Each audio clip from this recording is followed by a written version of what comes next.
Hello, Andy. This is Colin. I won't be able to get in tonight. I'm sweating like a pig. I'm sweating like a pig. I'm sweating like a pig. I'm sweating like a pig. I'm sweating like a pig. So we're here, One Up Gaming, David. A couple of a couple of retro classics now. And I do think that sometimes the Sega 32X doesn't get the credit it deserves. I mean, like, AM2 proper put the work into it, even though the Virtua Fighter port wasn't AM2. But that's not the point. They had two masterful games created for the 32X. This one, Virtua Fighting, yes, it's a lot more jagged and a lot less detail. The flat shading's not as good, the shadowing's not as good, but it's still, and the characters aren't as big. Still looks good, still plays good. It's a little bit different from the arcade and the Saturn sort of games. Some might even say that this one, that the background in the ring doesn't like filter and fade in and out like the Saturn one does. But yeah, it's really good, really nice, really fast, smooth.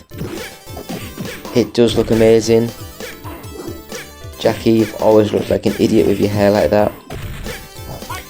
But yeah, I just thought I wanted to give props to two great games for 32X. And it's just, you know, you don't really see many people talking positively about the 32X. It's like, if the device had been made and then the Sega Saturn came out like a year later, then it might have done something, you know, it might have helped do a step gap, which is what Sega basically wanted. And then there's all these ifs and buts, where if Sega had have done the good thinking and long thinking instead of just doing a rush job and getting the Saturn out, I do think that they could have had the silicon graphics technology and basically made the Nintendo 64 with the Sega logo on. And I do think that would have been really nice, really good, because I do think Sega at that time, you can imagine all these like Sega Model 2 arcade games coming out for the 64 sort of style game, and you know, I think it'd look absolutely amazing. So then the next game that we're talking about is Virtua Racing Deluxe. Now this one, I remember when I was a kid, I played this like you wouldn't believe. I was on this all the time. It looks very blurry, it looks very grainy, it looks very pixelated today, but back then you could swear that this was almost real. You really could. It was amazing. The feat of technology that Sega's AM2 division got into this game, it's amazing, absolutely amazing. And I did love the fact that they added two new car models, the stock car and the prototype, as well as the Formula 1, and they added two new tracks to race on, so it had a total of 5, which is amazing. For back in these days when Sega always had easy, medium and hard, and then sometimes a hidden track to race on. Not always. So you nearly always just got 3 circuits to race on, which was pretty cool. So for this one to come out when it did, was it 94, 95? Looking as polished and as amazing as it does, running on the, I guess it's like you imagine the SVP Mega Drive version that came out about a year before or 6 months before, how basic that was and how choppy that was, to seeing this game in all its glory, almost looking at the arcade game, apart from it's just a lot lower resolution, and again, the flat shaded polygons just aren't quite as sharp and clear as they are on the Model 2 board. But it's still an amazing game. It's fast, fluid, smooth, looks great. I mean, what more do you need in an arcade racer? I really loved this game when it came out, and yeah, it was just absolutely top notch. So everyone knows the 32X failed, and I mean, for me, the biggest reasons why it failed, it basically came out and then just 6 months later the Sega Saturn was out, and why would you pay £200 for an add-on when you can just pay like £400 and get the full next gen upgrade?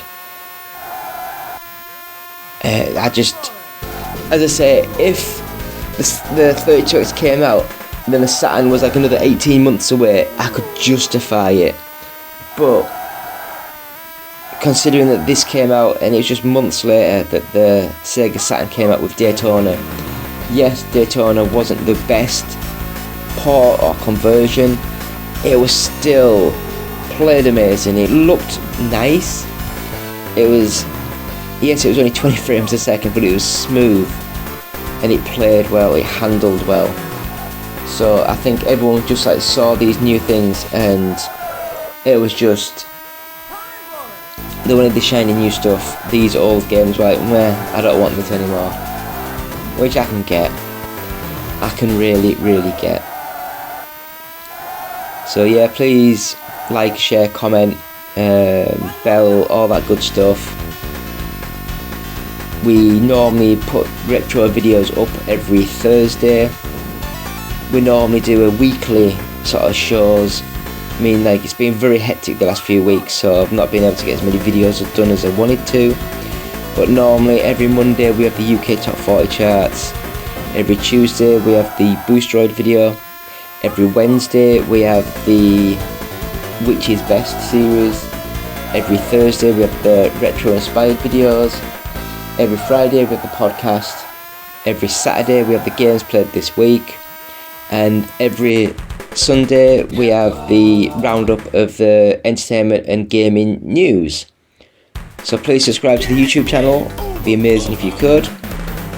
And I mean, like, we'll put my name in, or the OUG name, and then we will have a quick look at the replay, because when you look at these replays now, it's like, they still look really nice. You know, they really are quite cool how these games look back now.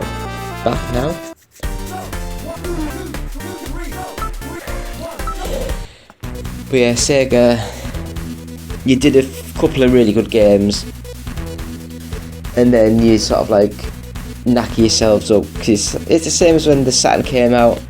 You shouldn't have done two versions of Daytona. You should have had a couple of other different versions, like the IndyCar game, something like that, to try and get more traction in the USA or things like that.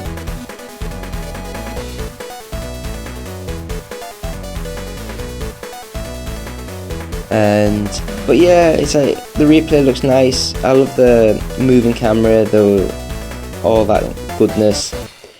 So, and this is the reason why the 32X failed. Only a few months later, you had games like this. Well, that was a bit more dramatic than I wanted to. You had games like this. Fully texture mapped, full 3D backgrounds. It's not just flat shaded polygons anymore. It looks stunning. It's fast, it's smooth, it's got like independent suspension for the wheels. It just looks amazing. And this, my friends, is why the 32X died a horrible, horrible death. But it still had a few great games for it. And then the Sega Saturn, which is probably my all-time favourite console of all time. So we'll leave it there. Thank you all for watching. David here, One Up Gaming. Goodbye. Sega Rally Championship.